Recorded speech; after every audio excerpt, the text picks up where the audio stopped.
주제가 굉장히 중요한 주제고요. 많은 사람들이 오해하거나 헷갈려하는 주제인데 특히 성화에 있어서 하나님의 주권과 인간의 책임은 어떠한 메커니즘으로 돌아가는가. 일단 한마디로 말씀드리면 구원이라는 것은 크게 두 가지가 있다는 얘기예요. 제가 뭐 논문을 쓰려고도 생각해봤지만 여러분과 함께 이렇게 슬라이드를 보면서 좀 감각적으로 먼저 익히는 것이 중요하다고 생각해서 일단 이렇게 만들어봤습니다. 여러분들 아시다시피 구원이라는 것은 크게 인간이 해나가거나 하나님이 해나가거나 이 둘 중에 하나로 늘 수렴이 되었습니다. 교회의 역사는 뭐냐면 이 두 가지가 늘 싸워왔던 것이죠. 구원은 하나님께서 다 하시는 거야. 절대적인 거야. 주권적이야. 라면서 끊임없이 가져갔던 하나님 중심적 방식 이쪽이죠. 그래서 God이 센터된 거예요. 하나님께서 중심을 이루는 구원의 방식. 이 방식이 전통적으로 유행을 했었어요. 하지만 이것이 너무 극단적으로 가도 문제였기 때문에 이거에 대한 반동으로 나타나는 것이 바로 이겁니다. 휴먼들이 센터된 것이죠. 그래서 인간들이 중심적으로 서로 싸워가는 거예요. 여러분들은 지금 이것을 결정해야 합니다. 여러분들의 구원, 여러분들의 칭의와 여러분들의 성화, 이 여러분들이 구원받았다는 사실이 과연 하나님께서 하신 것이냐, 내가 한 것이냐. 하지만 이 논리는 그렇게 단순하지는 않아요. 대단히 복잡스럽습니다. 그러므로 수없이 많은 신학자들과 수없이 많은 논문들과 여전히 지금도 박사 논문, 석사 논문, 엄청나게 많은 논문들이 쏟아져 나오는 이유가 뭐냐면 이 방식, 이 서로의 싸움이 그렇게 단순하지 않기 때문이에요. 그러므로 오늘은 이 두 가지 방식이 어떤 식으로 격돌하고 있고 그 가운데 우리가 취해야 될 것은 무엇이고 과연 우리는 어느 입장을 취해야 되는가 이것을 의지를 가지고 보도록 하겠습니다. 여러분 의지가 있나요 지금? 보니까 네, 의지가 좀 떨어지고 있는데 지금 벌써부터 여러분 의지를 가지고 이해하면 좋겠습니다. 일단 먼저 교회의 역사는 하나님 중심적인 구원의 방식이 처음 주도권을 잡았어요. 그것이 바로 구약이요, 그것이 바로 신약이요, 그것이 초대교회예요. 또한 초대교부까지. 그래서 하나님 중심적인 방식이 쭉쭉 치고 올라갔다는 얘기죠. 하지만 안타깝게도 인간은 기본적으로 하나님이 주도권을 가져가는 것을 못 견뎌야 하는 게 인간입니다. 그것이 인간의 죄성이라는 것이죠. 그래서 인간의 죄성은 뭔가 모르게 자꾸 내가 뭔가를 하고 싶은 마음이 스물스물 올라오는 거예요. 그것이 창세기 3장의 가르침이에요. 여러분 아담을 또한 하와를 어떻게 유혹합니까? 사탄이 너 그거 먹으면 어떻게 된다? 하나님과 같아질 거야. 너가 하나님과 같아질 거야. 원래 우리는 하나님 같지 않아요. 하나님이 주도권을 가져가야 돼요. 그분이 절대적인 주권자예요. 근데 죄는 뭐냐면 그것이 아니야 라고 하는 거예요. 그게 죄성의 시작입니다. 그렇다면 인간 구원의 방식의 특징은 뭐냐면 그러므로 첫째, 이게 고대의 방식이라고 합니다. 고대. 아주 옛날부터 구원을 하기 위해서 구원에 이르기 위하여 사람들은 이러한 다양한 욕구들을 사용했어요. 즉 이건 신비주의적인 방식인데 열심을 다하여 내가 내 몸을 쳐서 복종시키면 구원에 이를 것이다. 제가 재작년 여름에 우간다에 갔다 왔어요. 우간다 어딘지 아시죠? 우간다? 여러분 원래 좀 대답 안 합니까 이렇게? 우간다 알잖아요 여러분. 우간다에 갔더니 어떤 이제 나이 많으신 여성분들께서 쭉 걸어 나오는데 이 이마에 이렇게 이 칼집이 있는 거예요. 칼집. 근데 칼집이 많은 사람도 있고 적은 사람도 있어요. 왜 칼집을 냈습니까? 거기 문화에서는 실제로 칼을 가지고 근데 여성만 해요. 남성은 안 해요. 여성만 칼로 많이 그면 그을수록 구원에 이른다는 사상을 갖고 있었던 거예요. 그게 뭡니까? 그 심욕, 이게 바로 금욕주의, 신비주의적 방식. 뭔가 카타르시스를 느끼는 거예요. 내가 아픈데 아프면 아플수록 고행을 하면 할수록 구원에 이를 수 있다는 자세. 이게 이제 금욕주의라고 하는데 이게 정확하게 인간 스스로가 해나가는 방식이거든요. 그리고 스스로 명상하는 방식. 뭔가를 계속해서 명상해서 구원에 이르려고 하는 것. 금욕하고 명상하여 신비주의적으로 엑스타시를 느끼는 거예요. 황홀경을 느끼는 거예요. 여러분, 지금 장로교회에 이러한 형식의 구원론이 얼마나 깊숙이 들어와 있습니까? 뭔가를 힘들게 하려고 하고, 맞죠? 뭔가를 내가 여러분 느낌으로 구원 받는 거예요. 여러분 은혜 받는 건 뭐예요? 여러분 은혜 받는 것을 많은 사람이 오해해요. 은혜는 뭔가 눈물이 한 방울 나왔다고 해서, 아니면 뭔가 느낌이 고양된다고 해서, 뭔가 예전과 다른 느낌이 나한테 온다고 해서 그것이 은혜가 아니에요. 그것은 주관주의적인 토대죠. 은혜라는 것은 철저하게 오늘 배울 거지만 객관적인 토대가 그것이 은혜예요. 나로부터 만들어내는 건 없어요. 잘 보세요. 은혜는 나로부터 만들어내는 건 없는 것입니다. 은혜는 누군가가 나한테 객관적으로 줘야만 그 은혜가 내 것이 주관화가 되는 것이지, 내가 뭔가 금욕해서 피를 흘려서 내가 뭔가 금욕하고 명상하고 황홀경에 빠짐으로 은혜를 받거나 구원에 이르는 것이 아니란 얘기예요. 여러분 찬양을 왜 합니까? 수련회 때 왜 감정을 고양시킵니까? 왜 자꾸 여전히 고대 방식인 신비주의로 나를 밀고 갑니까? 구원과 은혜는 객관에 토대하는 거예요. 그 객관이라는 것이 바로 말씀이에요. 그래서 오늘 좀 배울 거예요. 하나님의 말씀, 그리고 그 말씀을 들으면서 나는 믿음, 그 믿음은 정확하게 선물이기 때문에 내 것이 아니었어요. 이 모든 주관주의형의 특징이 뭐냐면 내로부터 시작합니다. 나로부터. 내가 금욕하고 내가 명상하고 내가 황홀경에 빠지면 구원에 이를 수 있다. 이러한 고대 방식은 굉장히 고상한 형식으로 발전됩니다. 어떤 식으로 발전되냐면, 우리가 여러분 보니까 내일 이거 배울 것 같은데, 칼빈주의와 아르미스주의 아주 중요한 사상이에요. 이 사상은 여러분들이 한번 기회가 되시면, 지금 한 달 전에 제임스 패커 박사가 썼던 아르미스주의에 대한 책이 번역돼 나왔어요. 아주 얇아요. CLC에서 나온 거. 한번 읽어보세요. 아르미니우스주의를 여러분 정확히 알아야 됩니다. 이 아르미니우스주의는 뭐냐면, 동시에 인간 스스로가, 이게 정말 중요한 표현이에요. 따라 읽어볼까요? 자유선택 의지. 자유선택 의지가 구원의 조건이 된다는 것이 아르미니우스주의의 핵심이에요. 무슨 말이냐면, 여러분들이 믿었기 때문에 구원받는 겁니까? 은혜로 받는데, 여러분 이신칭이 알잖아요. 믿음으로 구원 받는 거예요. 그럼 여러분들이 믿었기 때문에 받는 거예요? 믿었기 때문에 받으면 그것이 구원의 조건이에요. 내가 믿지 않으면 구원 못 받으니까. 여러분들은 믿음을 때문에 받는 것이 아니라 믿음을 통해서 받는 거예요. 그렇죠? 근데 아르미니우스주의 핵심이 뭐냐면, 믿음을 통한다는 말을 쓰지 않고 믿음 때문에라는 말을 쓰는 것이 아르미니우스주의예요. 내가 믿는 선택을, 의지를 갖고 했기 때문에 구원받는다.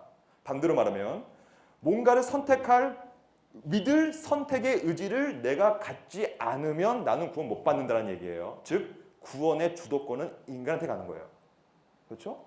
이게 주관주의적 아주 위험한 사상이거든요. 근데 이 사상은 조금 더 발전됩니다. 16, 17세기 때 아르미니우스주의가 팽배해버렸고, 학론파의 후계를 통하여서 지금 도르트 신경 400주년이잖아요. 그것이 바로 이 싸움이었어요. 과연 구원은 인간의 자유선택 의지로 하는 것이냐 아닌가로 싸웠던 것이죠. 근데 현대 사상 가운데서 더 교묘한 형식으로 인간 중심적 구원의 방식이 나타나요. 그것이 바로 신율법주의예요. 여러분 이 신율법주의는 제가 시간이 없으니까 다 설명 못 드리지만 핵심을 말씀드리면 이거예요. 예수님을 믿고 순종하는 것, 이거 해야 됩니까? 안 해야 됩니까? 여러분 설교를 들으면 많이 들었을 거예요. 순종이 제사보다 낫다. 순종해야 됩니다. 예수를 따라가야 됩니다. 여러분 예수를 따라가기 때문에 구원받습니까? 어떻습니까? 예수를 순종하는 것 때문에 구원받는 거예요? 이 우선순위의 미묘한 메커니즘을 파악을 해야 돼요. 이게 핵심이기 때문이에요. 과연 구원은 어디서부터 오는가의 문제예요. 내 믿음 때문에 오는 것인가? 예수를 믿었기 때문에 구원받는 것인가? 예수를 순종했기 때문인가? 아닌가의 문제예요. 신율법주의는 이미 한국 교회에 깊숙한 곳으로 스며들었습니다. 뭔가를 봉사를 시키고 뭔가를 하고 뭔가를 하는 거에 의미를 부여해버렸어요. 그렇게 할 때 너는 천국에 갈 거야. 그렇게 할 때 뭘 받을 거야. 전부 다 신율법주의입니다. 이것을 바울은 저주받는 복음이라고 얘기했어요. 이건 이신신이가 아닙니다. 그렇죠? 이건 다 인간 중립적인 거예요. 니온 노미안이 됐든 아르미누스주가 됐든 전부 다 인간이 뭔가의 구원의 방점을 찍는 구조란 말이에요. 근데 지금은 더 심해졌습니다. 근현대 방식은 이보다 더 심하게 변질되어 버렸어요. 지금은 이제 이런 거예요. 내가 이성적으로 판단했을 때 믿을만 한 것만 믿는 거예요. 합리적으로 파악했을 때 이거는 합리적으로 이해할 수 있겠네. 즉 예수 그리스도는 우리의 신앙관에 의하면 신성과 더불어 동시에 인성이 있는 완전한 하나님이고 완전한 인간이란 말이죠. 우리는 그렇게 믿죠. 근데 지금은 이 합리주의형 사람들은 그렇게 믿지 않아요. 무슨 예수님의 하나님의 아들이야. 그는 그냥 단순히 인간일 뿐이야. 그래서 그를 아주 위대한 인간으로서 우리는 그를 윤리적으로 도덕적으로 따라가면 되는 것이야. 또 말하죠. 따라가면 되는 것이야. 윤리적으로 따라가면 구원받는 것이야. 여러분 윤리적으로 따라가면 구원받습니까? 여전히 내가 하려고 하잖아요. 내가. 여러분들 한번 고민해 보세요. 여러분들 삶을 돌아보세요. 여러분들 신앙생활을 돌아보세요. 튤립 컨퍼런스에 참석했다고 해서 구원받습니까? 이 모든 사상은 전부 다 공로주의로 발전할 수밖에 없어요. 내가 뭔가를 했기 때문에, 내가 믿었기 때문에, 내가 결단했기 때문에 이제 이 사슬을 끊어야 돼요. 교회는. 여러분들 가치관에서 내가 구원에 뭔가가 촉구해야 된다는 그 방식은 끊어버려야 돼. 그 사슬을. 왜 그러냐면 우리가 좀 이따 볼 거지만 우리 인간들은 우리 스스로 구원에 이를 수 있는 어느 하등의 신적인 능력과 선한 영적 능력이 없기 때문이에요. 제가 제일 좋아하는 신학자가 헤르만 바빙크라는 분이 있습니다. 제가 오늘 바빙크를 중심으로 좀 강의를 하려고 하는데요. 바빙크는 여러분들이 기회가 되시면 한번 읽어볼 필요가 있는 신학자입니다. 개혁 교회이야기라는 책이 이미 나왔고 제가 최근에 번역을 끝냈던 계시철학이라는 책이 이제 나올 거예요. 한번 읽어보시면 되게 좋을 것 같습니다. 특히 여러분들 같은 청년들은 계시철학 같은 세계관적인 책을 읽어야 돼요. 제가 번역을 하면서 아주 좋았어요. 저도. 그만큼 바빙크는 좋은 신학자인데 이분이 뭐라고 얘기하는지도 볼까요? 이분이 이렇게 얘기해요. 이게 저는 핵심이라고 봅니다. 오늘 모든 강의 주제의 핵심이에요. 같이 한번 요 파란색만 읽겠습니다. 하나, 둘, 셋. 은혜는 모두 공로보다 앞선다. 이게 여러분 평생에 걸쳐서 여러분들 뇌리에 박아 넣어야 되는 명제입니다. 왜냐? 우리 인간의 죄성은 끊임없이 이 명제를 파괴시키려고 가는 거예요. 내 공로, 나의 결정, 나의 의지가 뭔가 은혜를 앞서려고 하는 것이 우리의 죄성이라는 거예요. 죄성. 이것을 어떻게 없앱니까? 이것을 계속해서 이해하고 묵상하여 내 삶의 방향성을 일로 돌려야 되는 것이죠. 은혜는 먼저 와요. 나로부터 시작되는 건 없다는 얘기입니다. 여러분 착각하면 안 돼요. 나로부터 시작되는 건 없어요. 구원에서. 하지만 내가 필요한 거예요. 그리고 나의 역할과 책임이 필요하다는 사실을 오늘 배울 겁니다. 하지만 우선순위는 언제나 은혜가 먼저예요. 은혜가 우리의 의지와 지정의를 예비합니다. 은혜가 우리 앞서로 가요. 은혜를 유효적으로 우리가 받을 때만이 가능하다는 얘기죠. 그러므로 이것을 불가항력적이라고 하죠. 여러분들 아마 도로도 신경 잘 읽을 필요가 있어요. 불가항력적이다. 그래서 중요한 말이 나오죠. 이게 아주 중요한 표현입니다. 바빙크는 의도적으로 이 표현을 계속 써요. 근데 우선순위가 반드시 있어요. 여러분들이 바빙크의 책을 쫙 읽어보면 단 한순간도 주관이 앞선 적이 한 번도 없습니다. 한 번도 없어요. 저는 바빙크를 전공했기 때문에 끊임없이 읽어봤어요. 없어요. 구원은 객관적으로 그리고 주관적으로, 즉 객관적으로 시작하여 주관에서 완성이 되는 것입니다. 여러분들이 필요해요. 여러분들의 의지와 여러분들의 선택과 여러분들의 결정이 필요해요. 필요하지만 그것이 우리를 이끌어가지 않아요. 객관이 주관 여러분들을 이끌어갑니다. 처음부터 끝까지. 구원 사역은 하나님의 은혜의 사역이요 오직 하나님의 은혜만이 역사합니다. 이거는 오해하지 마세요. 이거는 시작점에 대한 문제입니다. 시작점. 근데 여기서 좀 더 볼까요? 바빙크는 이렇게 얘기해요. 이 시작점에 대한 얘기를 하면서 그러면 은혜를 통하여 우리는 로봇가 되는가? 이 얘기를 합니다. 우리는 그러면 자유의지가 없어지는가? 그냥 하나님께서 은혜 베풀면 그냥 구원받고 끝이느냐? 우리는 필요 없는 것이냐? 즉 다른 말로 하면 인간의 책임과 역할은 필요 없는 것이냐? 근데 자문자답을 하죠. 전혀 그렇지 않다. 사실 이 코테이션 마크는 아우구스티누스의 가르침입니다. 이 바빙크가 아우구스티누스를 지금 인용하고 있는 부분이에요. 아니 오히려 우리는 자유의지를 확고히 한다. 제가 강의 시작점에 여러분들의 의지를 고양시키려고 말씀드렸어요. 여러분 지금 의지 떨어졌어요? 어떻게 됐습니까? 아니에요? 은혜가 여러분들의 의지를 고양시켜서 확고히 시키는 거예요. 그건 여러분들이 하는 거예요. 여러분들의 결정이 필요해요. 여전히. 하지만 여러분들의 결정이 필요하지만 시작점은 은혜입니다. 그 은혜가 여러분들의 주관성을 확고히 한다. 쭉쭉 보면서 이렇게 나와 있죠. 믿음과 사랑은 시작이 그렇듯이 그 진보 역시 하나님의 은혜에만 달려있다. 우리는 그리스도 없이는 아무것도 할 수 없다. 그러므로 그의 긍휼은 그라티아인데 그것이 은혜입니다. 은혜가 나를 앞서가는 거예요. 그리고 우리는 그의 긍휼이 나를 따라. 끊임없이 구원의 주체성과 시작점을 객관적인 은혜에 주는 것입니다. 여러분 은혜는 객관적인 것입니다. 여러분들 스스로가 죽었다 깨어나도 은혜를 만들어낼 수 없어요. 은혜는 받을 자격이 전혀 없는 자에게 그냥 무조건적으로 베푸시는 하나님의 선물 호의란 말이죠. 그 객관적인 것이죠. 그 은혜가 무슨 일을 하냐면 그 은혜가 여러분들의 의지를 이제부터 준비시키는 것입니다. 여러분들이 준비를 스스로 하는 것이 아니라 그것은 로마 가톨릭의 준비 이론이에요. 여러분들이 스스로 준비할 수 있는 건 없어요. 죄인이기 때문에 그렇죠. 우리를 도우사 우리 안에서 시작하신 일을 그분의 그 은혜가 그 객관성이 하나님의 주권이 우리를 온전하게 만들어요. 심지어 원하는 자와 함께 하셔서 그가 헛되이 원치 않게 하신다. 이건 다 어거스틴의 가르침입니다. 인간의 의지가 선행이나 말이나 생각으로 나타나기 위해서는 하나님의 은혜의 도우심을 입어야 된다고 얘기하면서 동시에 또 똑같은 표현을 써요. 이 순서가 정확하죠.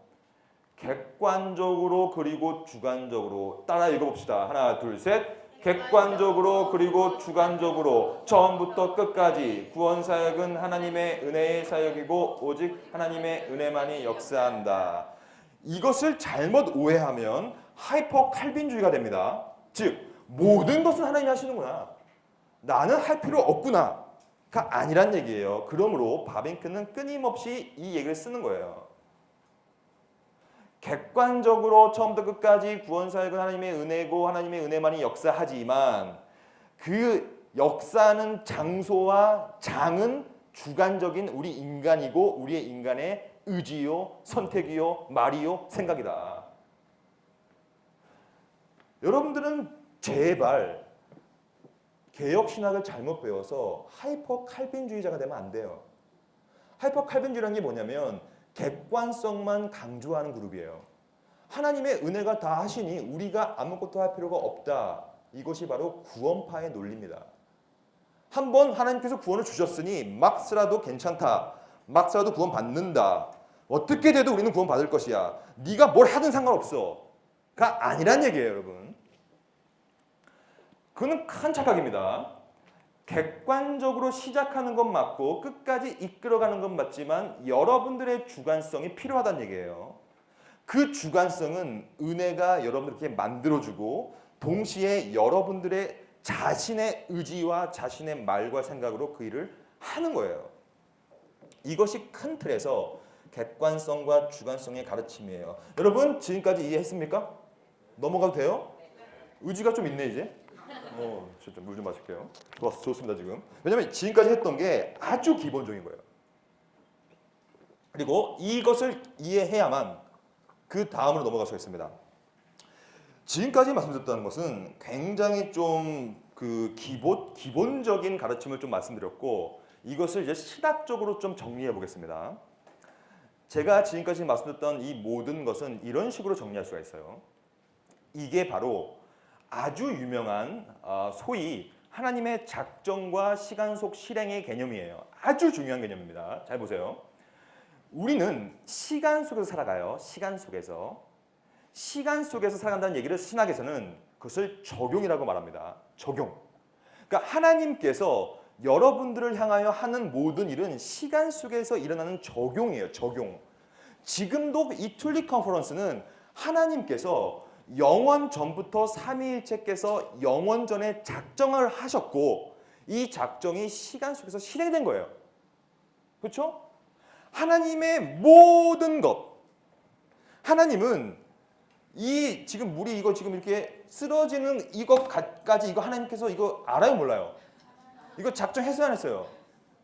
이거를 작정할 안 할 수가 없어요. 하나님은 이분은 전지하기 때문에 보세요. 이분의 전지성은 영원하고 그 영원성은 범주와 범위가 무한이에요.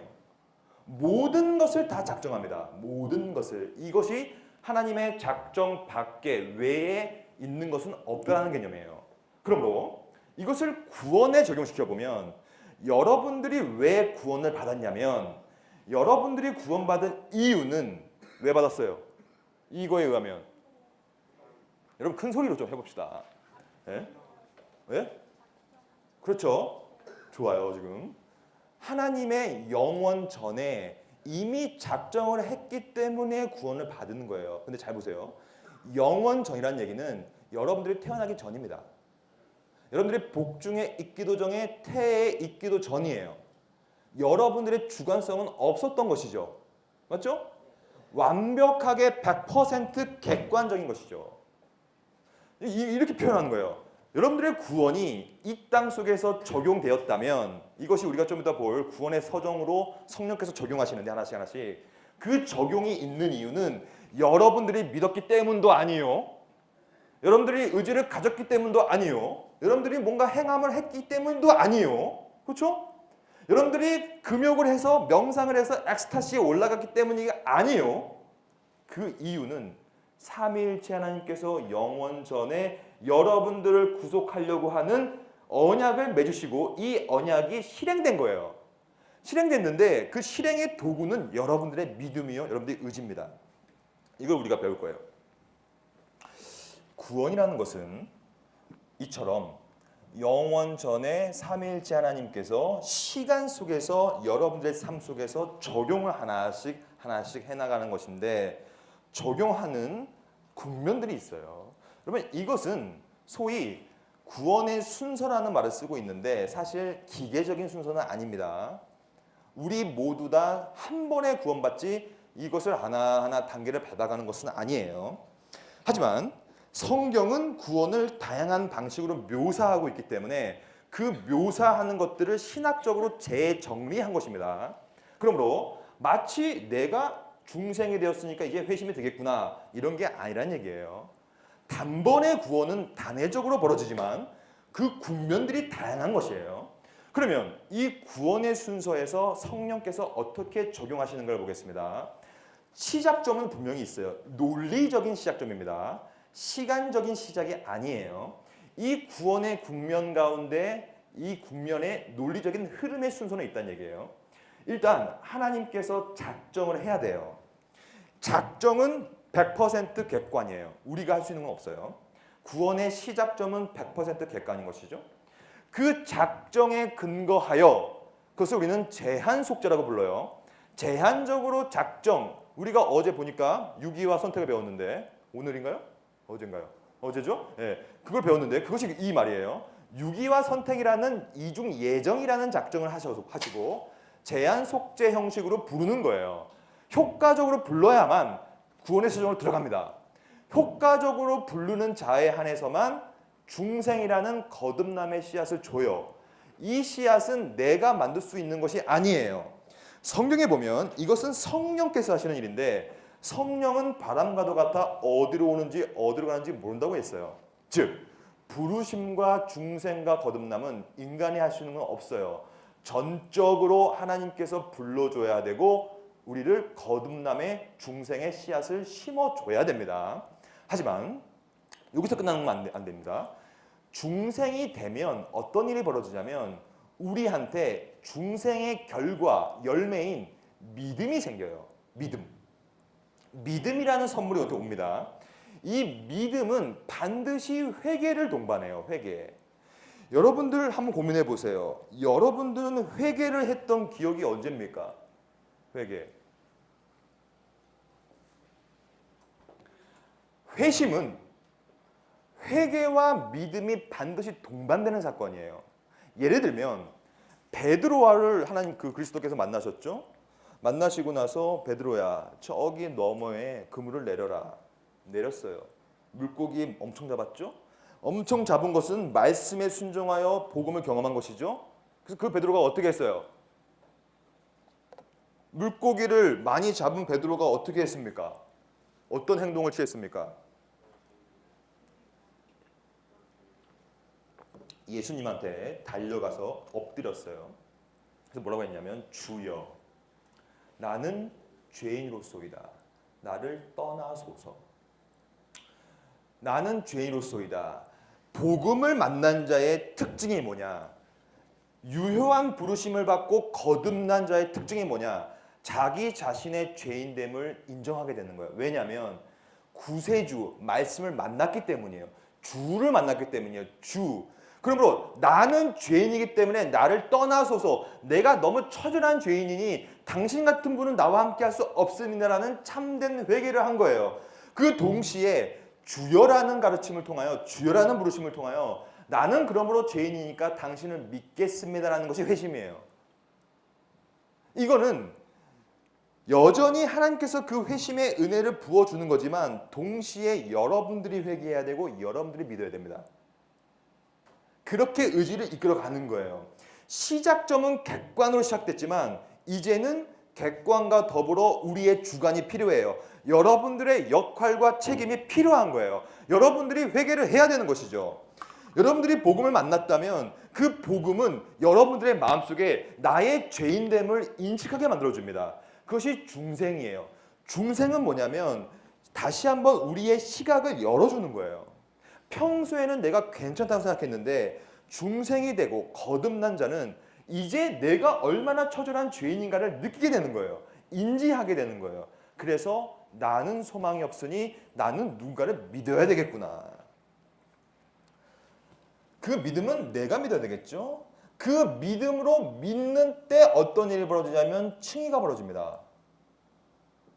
그 칭의는 믿음이라는 도구적 수단을 통하여 믿음 때문이 아니라 이 믿음을 통하여 일어나는데 그 믿음도 에베소서 2장 8절에 의하면 하나님이 주신 선물이다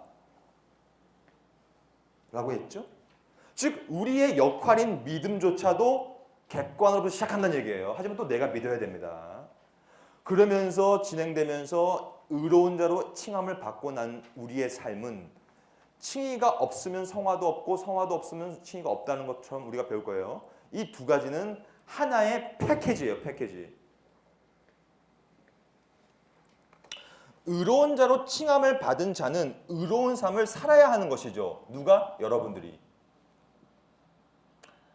객관성에 있는 시작점은 끊임없이 주관성이라는 도구를 사용하여서 주관에서 완성이 됩니다. 이것이 성경이 말하고 있는 구원이에요.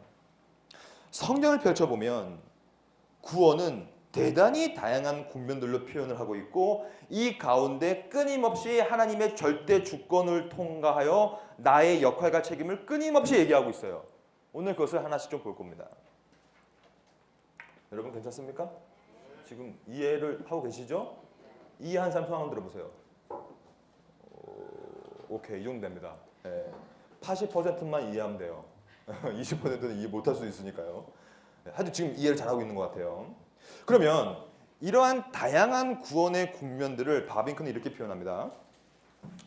개혁파 신학은 구원의 서정, 우리가 봤던 구원의 그런 어떠한 국면들, 이것을 상당히 다양하게 다뤄요.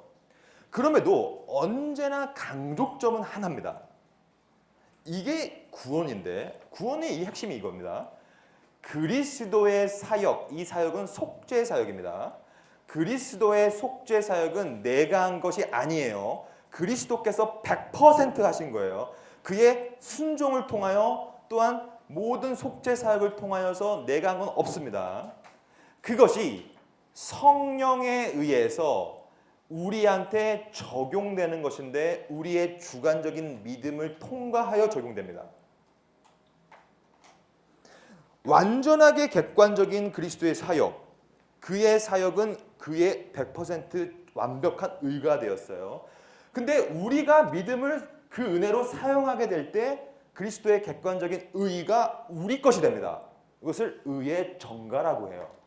오늘은 칭의론이 아니니까 이걸 다 말씀 안 드릴게요. 왜냐하면 이건 너무 또 큰 방대한 주제니까. 중요한 사실은 그리스도의 객관적인 사역이 성령이라는 객관적인, 이거는 완전 객관이에요. 우리와 다른 분이니까. 성령에 의해서 신자한테 우리 믿음을 통하여 적용된다는 것. 그러므로 여러분, 이 구원이라는 것은 언제나 그 토대와 시작점과 모든 메커니즘은 전부 다 삼위일체 사역입니다. 여러분, 이 삼위일체는 정확하게 여러분 이해해야 됩니다. 제가 작년에 그 책을 하나 또 썼는데 삼위일체가 알고 싶다. 한번 읽어보세요. 삼위일체는 우리 삶의 여러분들의 신자의 삶과 교회와 모든 것의 근본 토대예요. 이 삼위일체에 대한 이해가 흔들려 버리면 모든 것은 흔들리는 것입니다. 그러므로 이단사를 보면 가장 많은 이단은 삼위일체 이단이에요. 왜냐? 삼위일체만 건드리고 무너뜨리면 다 무너지는 거예요. 오늘 여러분들은 여러분들 가운데 구원과 여러분들의 성화 가운데 과연 삼위일체적인 토대가 어디에 박혀 있는가를 좀 평가하고 한번 봤으면 좋겠습니다.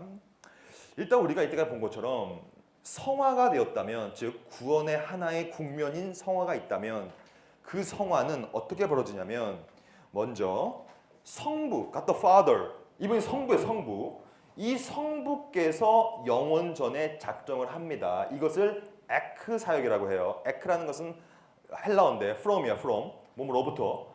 성부로부터 모든 법령과 작정이 벌어집니다. 이것을 한마디로 말씀드리면 이것은 뜻이에요. 뜻. 삼위일체 중에 제1위격인 성부는 뜻을 세우는 역할을 합니다. 그러므로 예수께서 이 땅에 내려오셔서 한 번도 내 뜻대로 하십시오 라는 말은 안 해요. 내 뜻대로 하지 마시고 아버지의 뜻대로 하세요. 나는 이 잔을 먹기 싫고 무섭지만 아버지의 뜻이라면 내가 먹겠습니다.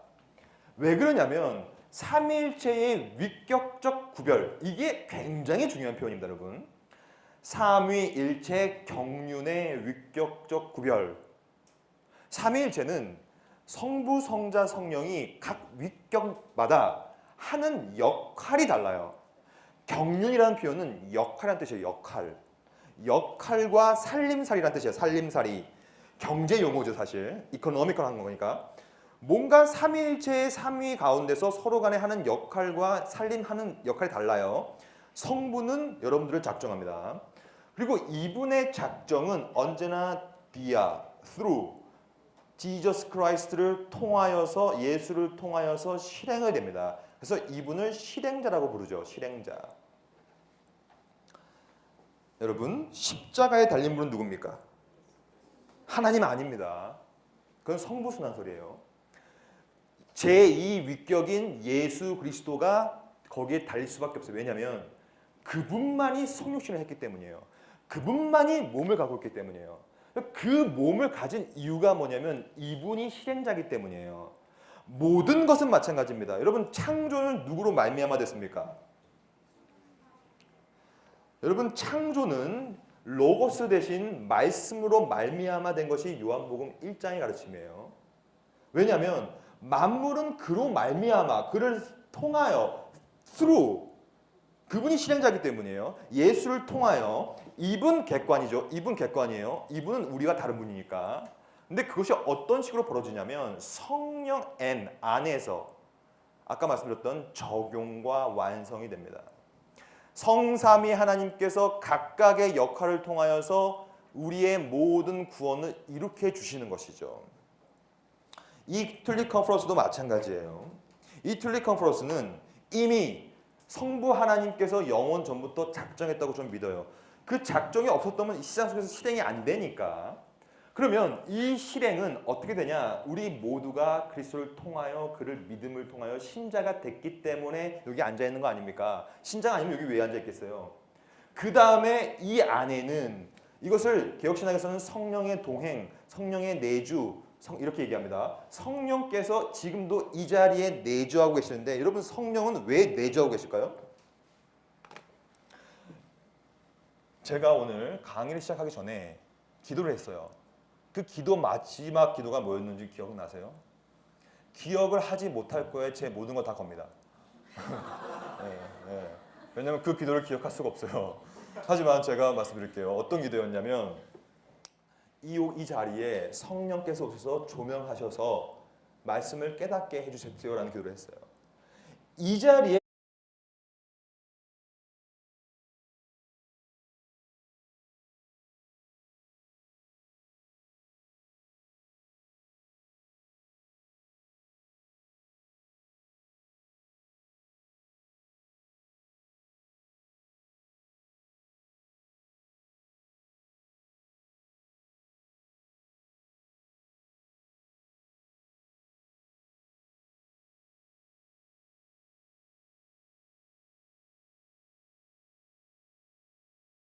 면 그것은 성령께서 깨닫게 만들어준 거예요. 성령은 뭐 하시는 분이냐면 그리스도께서 승천하시기 전에 내가 이제 보혜사 성령 파라클레이스토스 요 성령 세 번째 위격 내가 그를 보낼 것인데 그의 이름을 뭐라 그랬어요? 그는 진리의 영이다. 진리는 뭐예요? 진리는 러거스예요. 말씀이에요. 말씀. 진리는 예수 그리스도 그 말씀이에요. 그 말씀의 영이 와서 뭐라고 했냐면 이제는 그 보혜사 성령이 내가 가르치고 내가 행하고 내가 했던 모든 것들을 어떻게 하리라? 생각나고 기억하고 그것을 깨닫게 하여 주리라. 그것을 성령의 조명이라고 합니다. 이 자리에 성령께서 오셔서 조명하지 않으면 여러분들은 아무것도 이해할 수 없어요. 이 툴리 컨퍼런스 여러분 말씀의 잔치가 일어나고 교리를 배우고 있는데 이 가운데 성령이 없다면 이거 이해할 수가 없어요.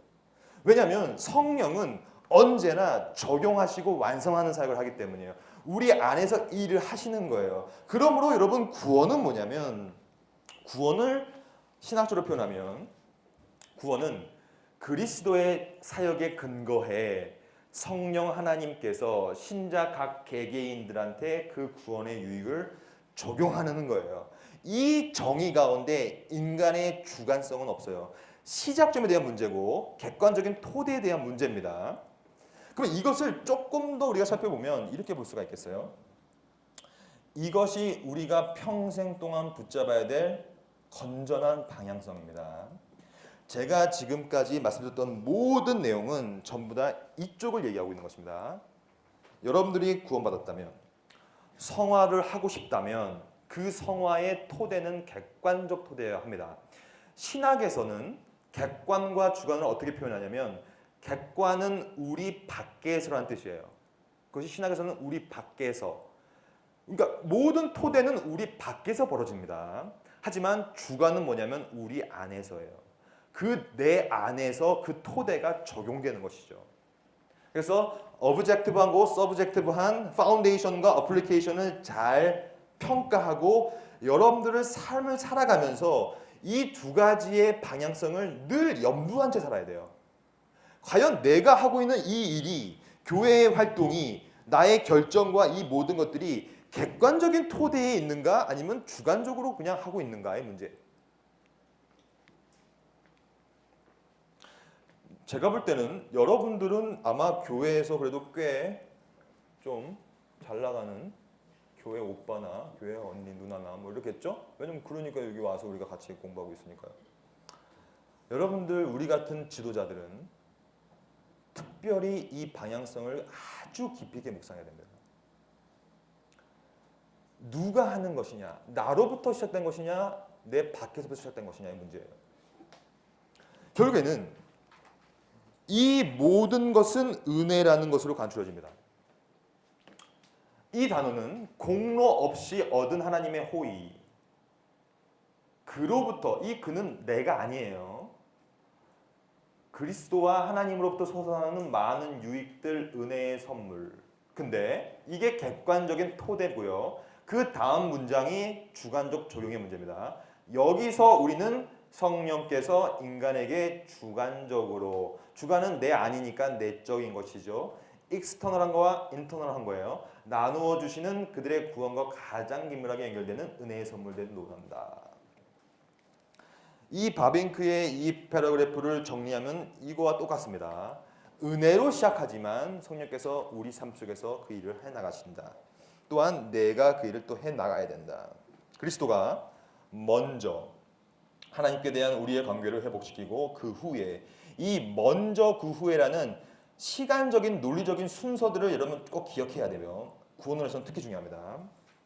그러므로 우리가 중간 결론을 내려보면 이 모든 구원은, 그것이 말하고 있는 성경은 언제나 성령의 고유한 사역을 인정. 왜냐하면 삼위일체 중에 세 번째 유격인 성령께서 적용 사역을 하기 때문이에요. 그것을 인정하면서 온전히 삼위일체는 객관적인 토대입니다. 우리 밖에 있는 것이 삼위일체이기 때문에 그렇죠. 그리스도가 우리를 위해 얻으신 것은 그 자체로 완전해요.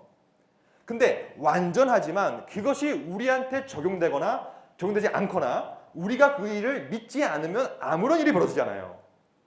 이것이 주관적인 적용의 뜻이에요. 즉 객관적이지만 반드시 우리에게 그리고 우리 안에 적용되어야 됩니다.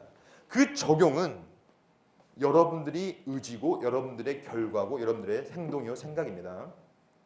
성부, 성자, 성령 본질적 연합, 이 본질에서 하나이신 이 세 위격이 여러분들의 구원과 성화의 삶을 이끌어간다는 개념들을 지금 계속 반복적으로 말씀드리고 있습니다. 여러분 지금 어떻게 이해되셨습니까? 구원의 토대와 객관적인 토대, 그리고 그 안에서 역사하는 삼위일체의 사역들을 우리가 보고 있는 것입니다. 이 삼위일체 사역을 좀 더 집중해서 보면 이게 정확한 표현들이에요. 사실 영원으로부터 신적인 작정이 성부로부터 시작되기 때문에 구원받는 것이고 성화되는 것이고, 그리스도께서는 사중비와 사중승기, 이건 뭐냐면 낮아지심 높아지심이라는 말인데, 사중이라는 것은 첫째로 성육신이 시작해요. 성육신 하시고 고난당하시고 죽으시고 무덤에 들어가심, 이게 사중비하라고 합니다. 사중비하는 이 사중비하로 끝나면 우리는 예수를 믿을 하등의 이유가 없어요. 왜냐? 죽고 끝난 것이니까. 반드시 높아지는 사역이 시작되는데 그것이 첫 번째로 부활이에요. 부활되고 어떻게 됩니까? 승천하시고 하늘 보좌 우편에 앉으셔서 재림까지, 이게 8가지 사역인데 이것을 그분이 실행, 그분을 통하여 됩니다. 그리고 이 모든 작정과 실행이 성령 안에서 구원의 순서, 우리가 봤던 것으로 하나씩 적용되는 거예요. 그러면 이 일이 어떻게 이게 되는 것이냐, 과연 어떤 식으로 구원이 우리한테 적용되는 것이냐, 그것은 결론으로 말씀드리면 바로 아주 중요한 개념인데 그것이 그리스도와의 연합 개념이에요. 그리스도의 연합은 이미 박사 논문도 수백 편이 나왔고 여전히 많이 책도 나와 있고요. 그 이유가 뭐냐면 바울은 모든 구원론을 그리스도의 연합 가운데 다 풀어가 버립니다. 이런 거예요. 아까 우리가 봤던, 제가 좀 더 설명드려 볼게요. 아까 우리가 봤던 이 그래프 있잖아요. 객관적인 토대가 어떻게 주관적으로 적용되느냐. 이 가운데 무슨 일이 벌어졌기에, 무슨 일이 벌어졌습니까? 그게 바로 그리스도의 연합 개념이에요. 그러므로 그리스도의 연합 개념은 객관적인 토대가 주관적으로 어떻게 적용할 수 있는 토대와 여지를 주는 개념이에요. 그것이 연합 개념이에요. 여러분들이 신자라면 여러분들은 그리스도와 연합되어 있습니다. 근데 어떻게 연합되어 있습니까? 어떻게? 여러분 생각해 보셨어요? 저는 석사 논문을 성육신을 썼어요. 성육신, 기독론이라고 하는데.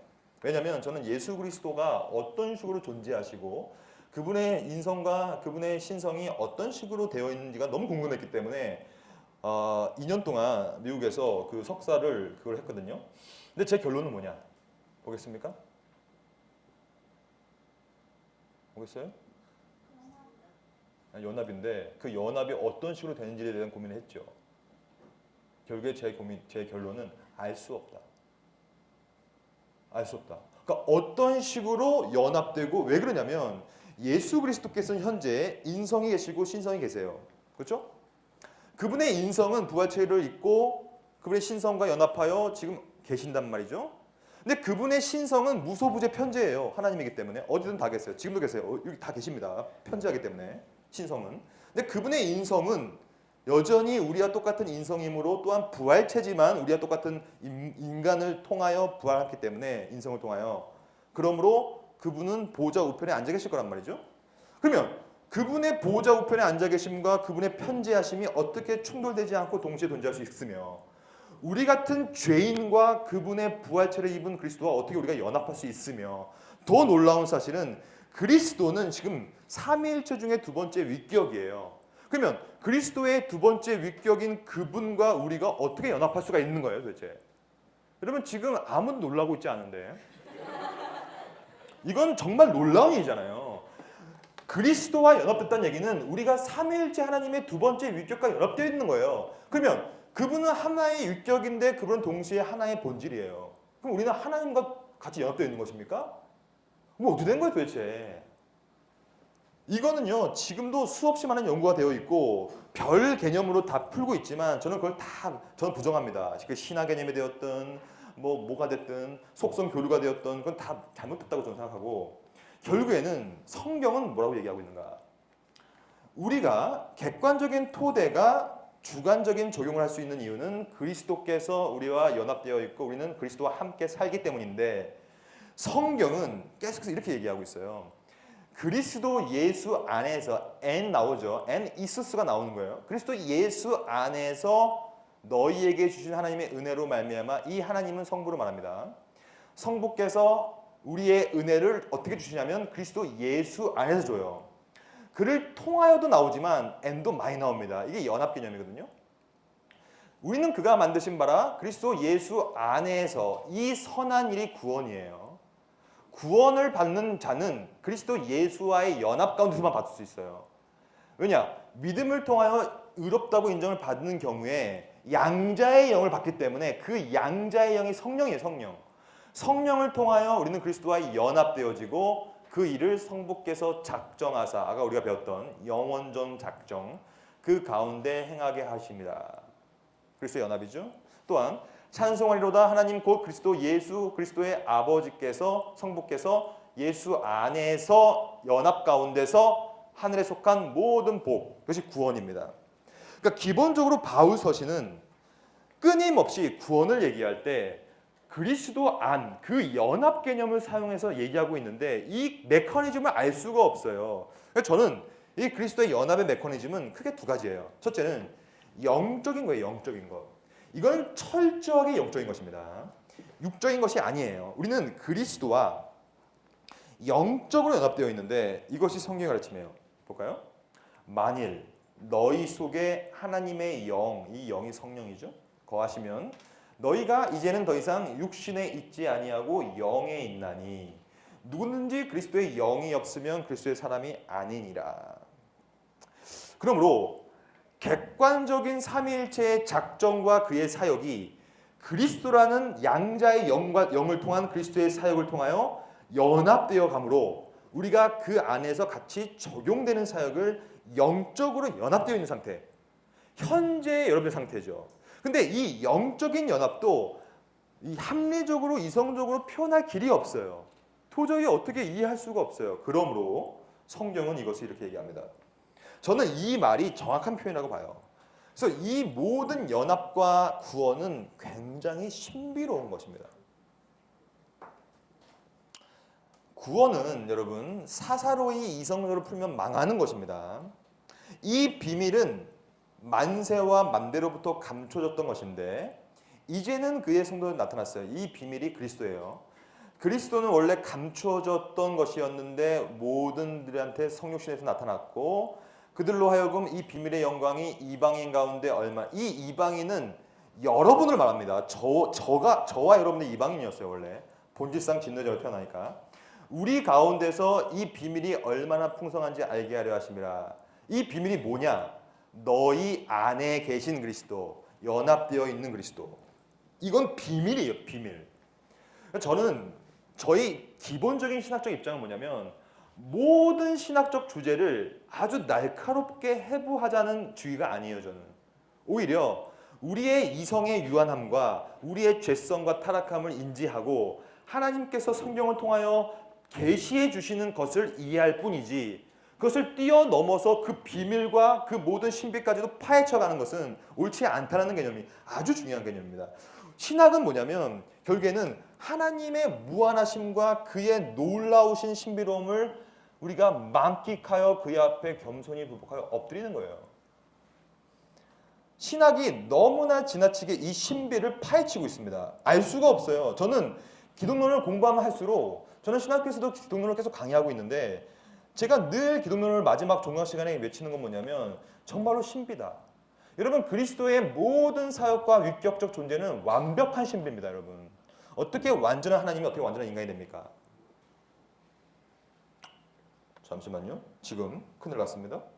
배터리가 없다는데 이거는 안 되는 겁니까 지금? 이것 좀 해주세요. 이게 전원이 안 들어오나 봐요.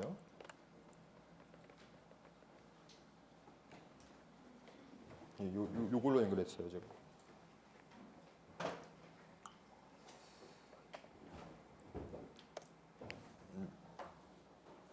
제가 지금까지 큰 틀에서 구원에 대한 것을 말씀드렸고요. 이제 남은 우리 30분 동안에 우리 5시에 끝나는 거 맞죠, 목사님? 30분 동안에 이제 오늘 주제인 성화를 다루겠습니다. 지금까지는 구원에 대한 기초적인 주제를 좀 말씀드렸고 지금부터 우리가 이 모든 것은 다 뛰어넘고 우리가 시간 없으니까 이 성화 부분만 보면서 이때까지 봤던 그 객관적 토대와 그 주관성을 어떻게 적용되는가를 살펴보도록 하겠습니다. 여러분 30분 남았어요.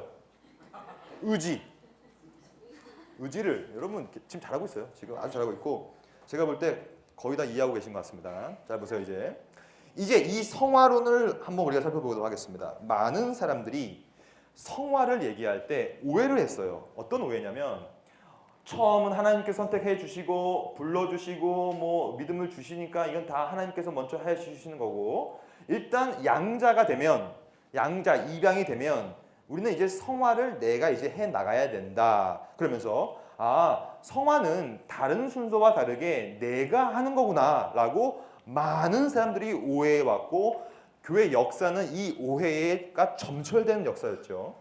하여튼 성화는 인간이 한 땀 한 땀 해나가는 거지 이렇게 생각했다는 것이죠. 왜 그러냐면 성경이 그렇게 얘기하고 있기 때문에 성경은 대표적으로 이렇게 얘기하고 있죠. 그러므로 나의 사랑하는 자들아 구원받은 자들아 너희가 나 있을 때뿐 아니라 더욱 지금 나 없을 때에도 항상 복종하여 너희들이 복종해야 된다. 두려워해야 되고 떨림으로 너희 구원을 이루라. 이 카테르 가조마이라는 표현이 있는데 이게 이루라는 거예요. 그것을 너희가 이루라. 이것을 원어로 좀 분석해 보면 이 카테르 가조마이는 워크풀리한 거예요. 열심을 다하여 일하라는 뜻이에요. 너희가 두렵고 떨림으로 열심을 다하여 너희가 이루라. 너희가 하는 거야. 너희가 생산해야 되는 거야. 너희가 성취해야 되는 거야. 그러니까 이 표현 자체에 담겨진 의미에 집중하여서 많은 사람들은 이렇게 생각했던 것이에요. 아, 우리가 성화를 이루는 거구나. 내가 복종하고 내가 두렵고 떨림으로 뭔가를 해나가는 것이구나. 근데 이것은 큰 오해입니다.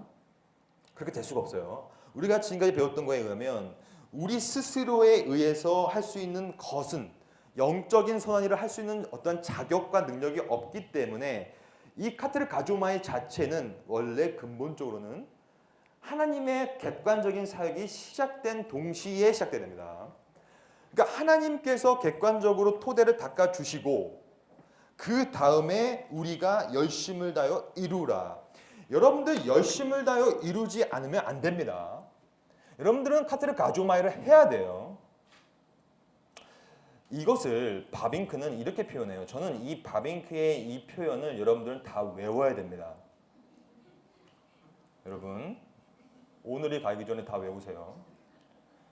이거 간단하잖아요. 이거 보세요. 제3의 경우와 마찬가지로 이 파란색만 외우면 돼요. 파란색만 따라 읽어볼까요? 하나 둘 셋. 성화 역시 하나님의 사역이고 선물이었다. 이 성화는 늘 고민해 볼 필요가 있어요. 이거는 하나님께서 나를 통해서 하나님의 사역 그리고 선물이다. 하지만 우리가 좀 이따 볼 거지만 여전히 우리의 역할은 필요해요. 그러니까 이 카테르 가조마이를 잘못 오해한 사람들은 이것을 다시 한번 묵상해 볼 필요가 있어요. 성화는 누구의 시작점인가?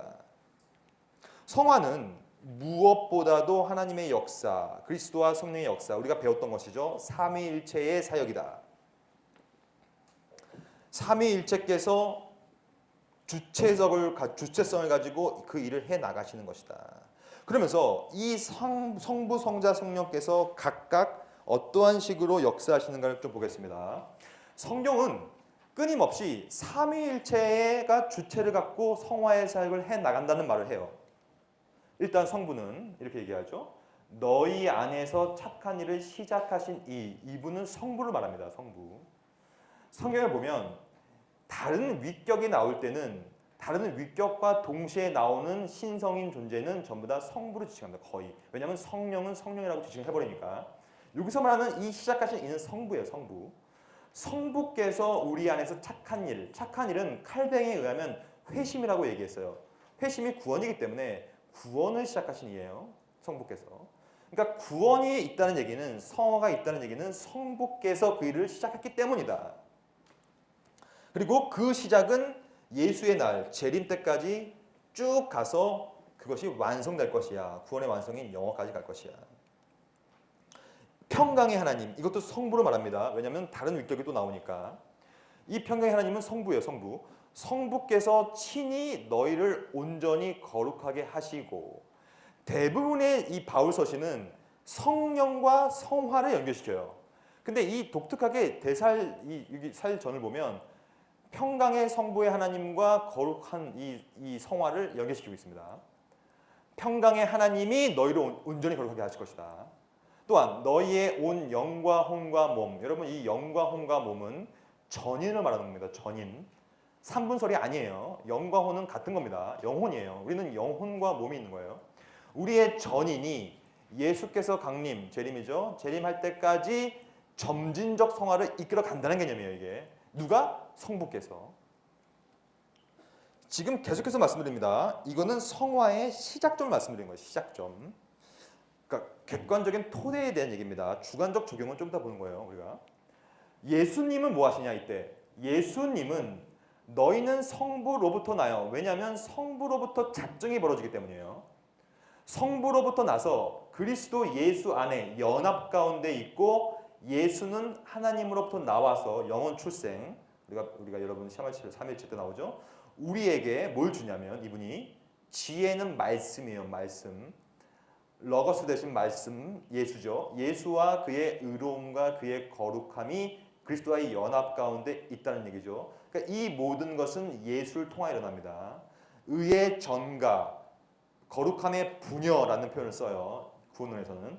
그러니까 의의 전가와 거룩함의 분여를 통하여서 우리가 칭의와 성화라는 열매를 맺게 되는 것이죠. 연합 가운데 있을 때. 그것은 그리스도의 사역을 통해서 그렇게 됩니다. 이 뜻을 따라서 왜 그게 가능하냐면 예수 그리스도의 사역 때문에 그것이 가능해요. 여기서 정확히 말하고 있어요.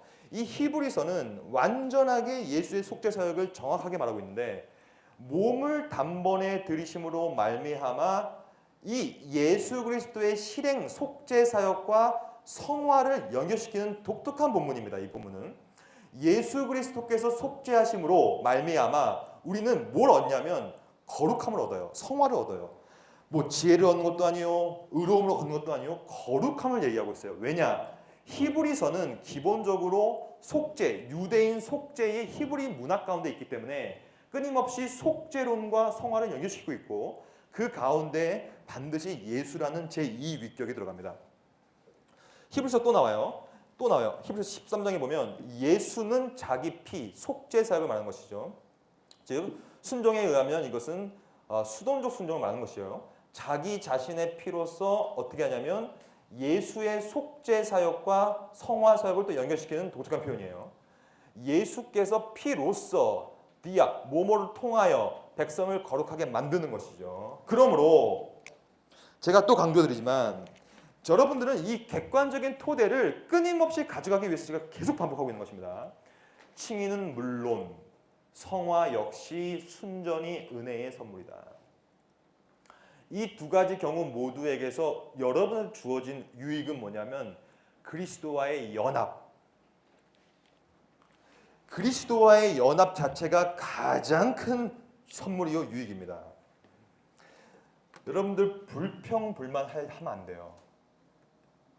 신자들은 이 놀라운 구원의 유익을 선물을 이미 받았기 때문에 값없이 범사에 감사해야 될 당위성 있는 사람들이에요. 물론 우리가 제가 말씀드리는 이 불평과 불만은 우리가 살아가면서 할 수 있겠죠. 하지만 불평불만이 올라올 때마다 우리는 그리스도와의 연합의 유익을 한번 고민해 봐야 돼요. 이것이 가장 중요한 선물이기 때문이죠. 다시 말해 이 칭의에 의해서 그리스도의 의가 우리의 의가 됩니다. 정가 때문에 그렇게 된 것입니다. 그러면 성화에 의해서 그가 친히 그의 성령으로 우리 안에 거하세요. 이것이 그리스도의 연합과 성령의 내주하심이에요. 이것을 통하여 우리를 새롭게 만드는 거예요. 성화가 되는 거예요. 이렇게 통하여. 그러면 성령은 무엇이냐? 성령은 성경의 대부분의 성화 본문은 전부 다 성령의 사역과 연결시킵니다. 왜냐? 우리가 배웠다시피 그분 안에서 적용되고 완성되기 때문이에요. 성경은 끊임없이 성령의 위격과 성화를 연결시키는데 주께서 사랑하시는 형제들아 우리가 항상 너희에 관하여 마땅히 하나님께 감사할 것은 하나님이 처음부터 택하사 너희를 성령에 거룩하게 하심. 이 성령의 거룩하게 이 성화 사역이죠. 이건 칭의 사역이고 칭의와 성화는 그러므로 같이 가는 것입니다. 반드시. 좀 이따 볼 거예요. 또 나오죠. 성부는 작정을 해요. 이 베드로 전서가 이 기가 막힌 본문이죠. 이 1장 2절이. 삼위일체 정확한 삼위일체 본문. 성부께서 작정하심을 따라 성령은 거룩하게 성화하시고 예수 그리스도는 속죄 사역에 실행을 하셔서 우리가 구원을 받았으니 그것이 은혜와 평강이다. 지금까지는 끊임없이 객관적인 토대를 말씀드렸어요. 여기서 끝나면 여러분들은 구원파가 됩니다. 하이퍼 칼빈주의로 멈춰버릴 수밖에 없어요.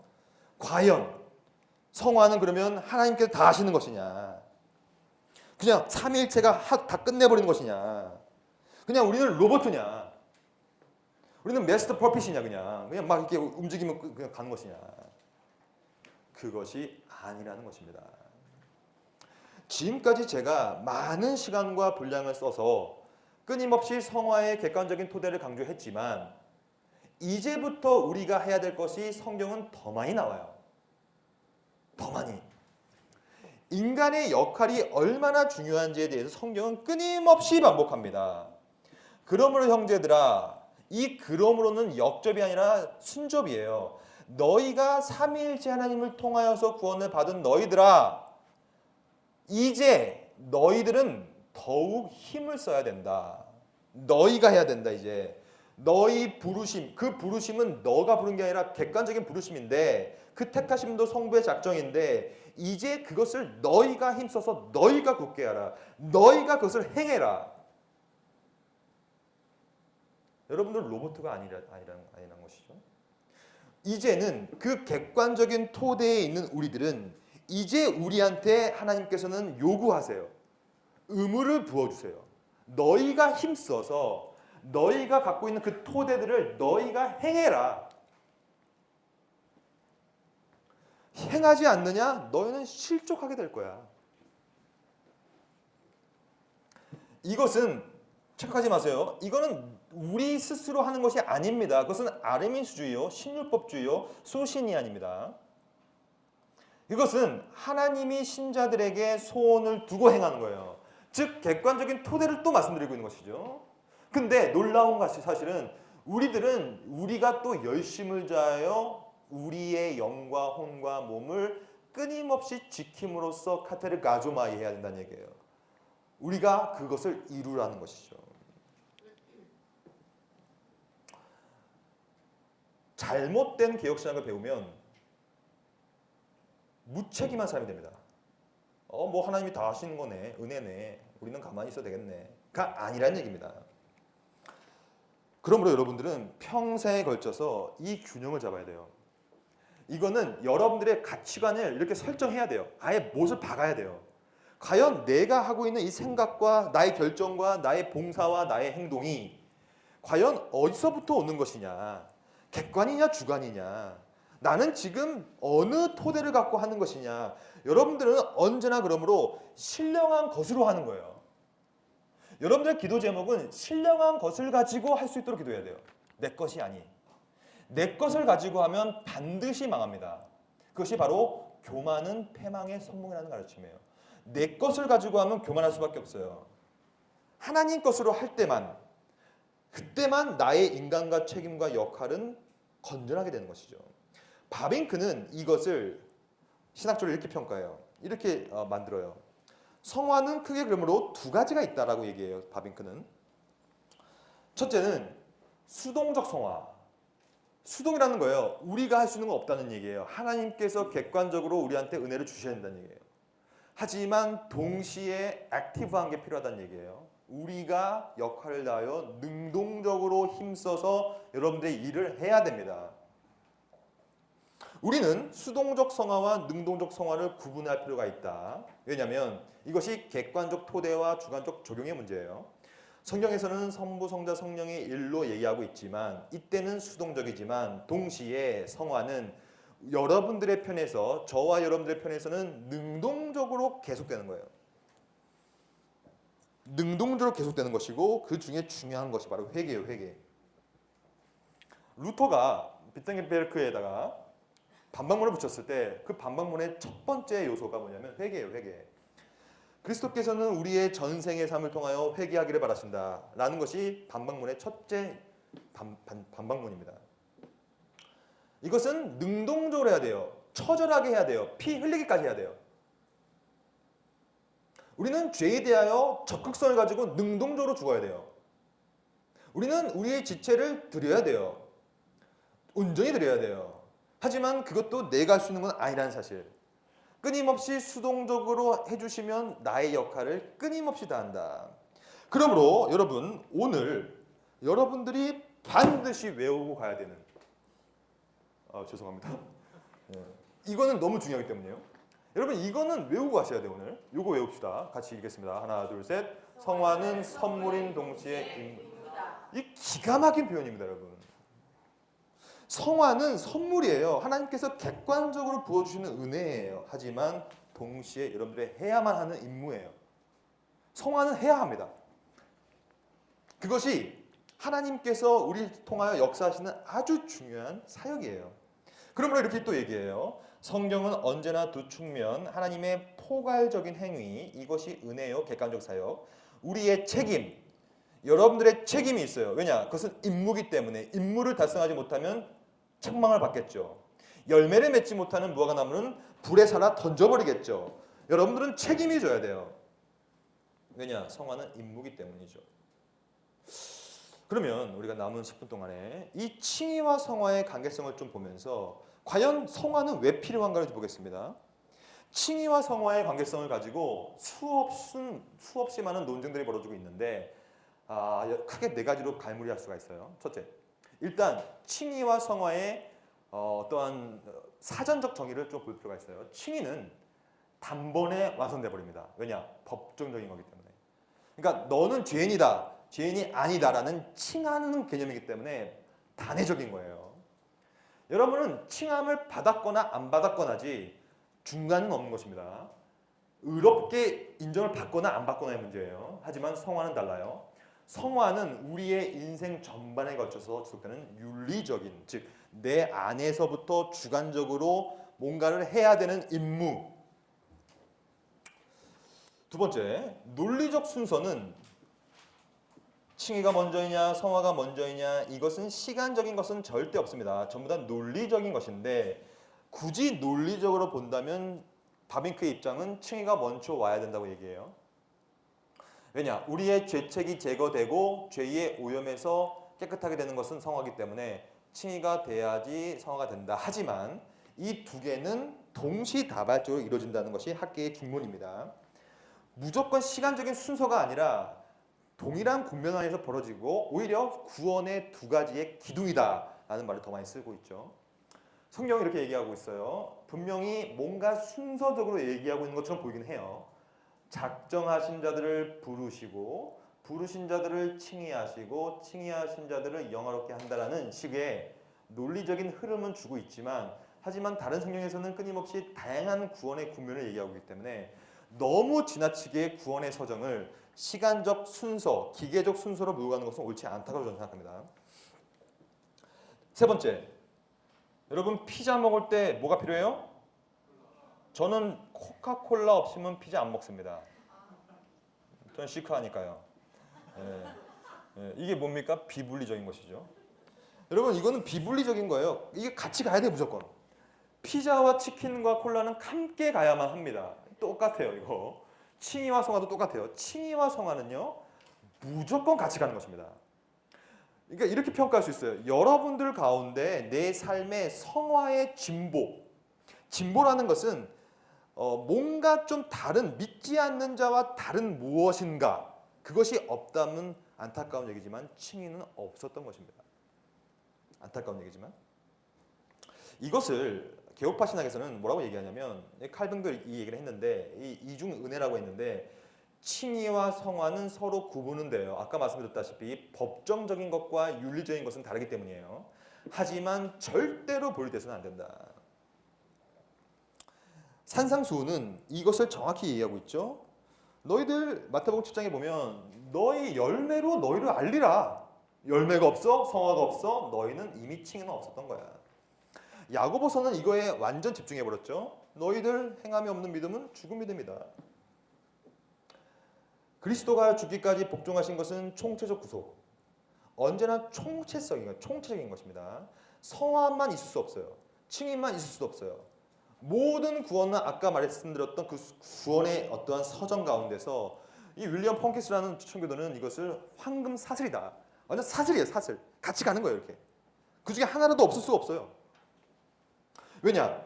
죄의 법적 권세로부터 구속이 되면 죄의 도덕적 지배로부터 해방을 받는 거기 때문에 칭의와 성화는 함께 가는 것이라. 근데 이것은 내가 하는 것이 아니요 우리가 지금까지 봤던 성령께서 이끄시는 것이다. Holy Spirit driven work 하는 것이다. 이 성령의 사역에 대해서 우리 한국교회가 다시 한번 정립을 할 필요가 있습니다. 성령은 은사만 주시고 이런 게 아닙니다. 그건 1차적인 사역이 아니에요. 성령의 사역은 말씀을 조명하는 사역이에요. 그 말씀을 조명하는 것이 말씀을 들어야만 로마서 10장 17절에 의하면 그 들음으로 믿음이 나는 거예요. 그 믿음을 통하여서만이 구원을 이르게 되기 때문에 성령께서 이끄시는 사역 이것이 바로 칭의와 성화의 결론이죠. 칭의와 성화는 성령의 권능과 사역 안에서 하나가 된다. 여러분들 가운데 삶 가운데 칭의와 성화는 반드시 나타나야 됩니다. 이 성령은 이것은 임무예요, 임무. 그리스도가 자신의 사역을 하도록 그를 굴비시켰어요. 그의 잉태부터 승천까지 그를 인도합니다. 그 성령께서 교회를 믿어가요. 그 교회가 여러분이에요. 여러분들이 교회입니다. 예수가 제자들에게 약속하고 교회에 부어주신 그 성령은 확신을 주시는 양자의 영일 뿐만 아니라, 즉 칭의의 영일 뿐만 아니라 성화의 영이기도 하다. 성령은 신자들 안에서 내주하시고 그들은 성령 안에서 살고 행한다. 여러분들 가운데 지금 고민이 될 거예요. 아, 저는 좀 예수를 믿은 지 오래됐는데 삶이 좀 변화가 안 되고 있는데요. 성화가 좀 안 되고 있는데요. 자꾸 죄를 짓게 되는데요. 여러분 왜 그런지 아십니까? 왜 내 삶에 성화가 없는지 아십니까? 왜 그것이 자꾸 진보가 일어나지 않고 자꾸 떨어지는 줄 아십니까?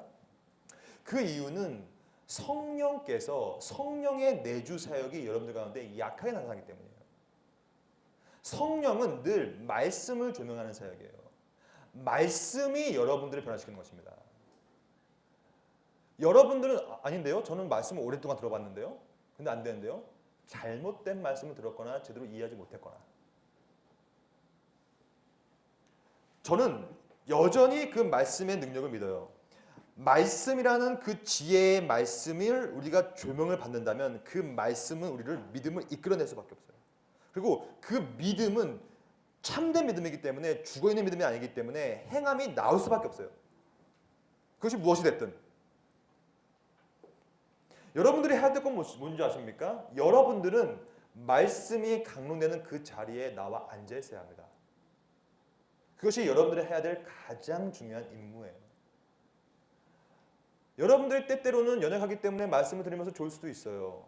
때때로 마음밭이 좀 죄 때문에 흔들리기 때문에 말씀이 튕겨나갈 수도 있어요. 하지만 그 자리에 앉아 있어야 돼요. 언젠가는 그 말씀이 들어갈 수 있기 때문에. 그거밖에 성화의 길을 닦아갈 수밖에 그 이해는 없다는 얘기죠. 성경은 이렇게 얘기합니다. 너희 몸은 너희가 하나님께로부터 받은 바 너희 가운데 계신 성령의 전인 줄 알지 못하느냐. 여러분들의 몸은, 여러분들의 전인은 여러분들의 것이 아닙니다. 이것은 성령께서 성부의 작정을 여러분들을 통하여 이룩하기 위하여 성령께서 말씀을 조명하시고 여러분들한테 성화의 길을 떠나게 만들어 주시고 여러분들을 끊임없이 이끌어가 주시면서 여러분들의 의지를 새롭게 만들어 주는 것이죠. 그때 비로소 여러분들은 여러분의 역할을 다하게 되는 것이에요. 우리는 이 균형을 잡아야 합니다. 여러분들의 삶과 마음 속에 있는 온갖 형태의 신비주의적인 사상, 주관적인 사상, 슐라요 마허의 망령, 즉 감정적으로 뭔가를 하고자 하는 마음들, 또한 아르미스주의적인 자신의 믿음 때문에, 행함 때문에 무엇인가를 하려고 하는 마음들, 또한 신율법주의적인 내가 그리스도에 순종했기 때문에 뭔가를 하고자 하는 마음들, 그것이 곧 우리한테 구원의 조건이 되느냐 안 되느냐를 고민하는 것들, 이런 것들이 끊임없이 여러분들 가운데 있어야 돼요. 여러분들의 삶과 신앙생활이 과연 하나님의 은혜로부터 오는 것이냐, 말씀으로부터 오는 것이냐, 아니면 그냥 나로부터 시작되는 것이냐의 문제. 이 문제는 여러분들의 평생의 삶에 거쳐서 하나님의 절대 주권과 인간의 책임 사이에서의 균형은 맞추고 추구하는 것이 신앙생활입니다. 신앙생활은 이 두 가지 사이에서 끊임없이 묵상하고 고민하는 것이 신앙생활이에요. 고민하지 않으면 그건 바보입니다, 여러분. 그 바보의 결말은 끔찍합니다. 언제나 하나님의 절대 주권의 우선성을 이해하시고 그 다음에 내가 해야 될 역할들을 끊임없이 고민하는 것, 그것이 바로 오늘 주제의 결론입니다. 수고하셨습니다.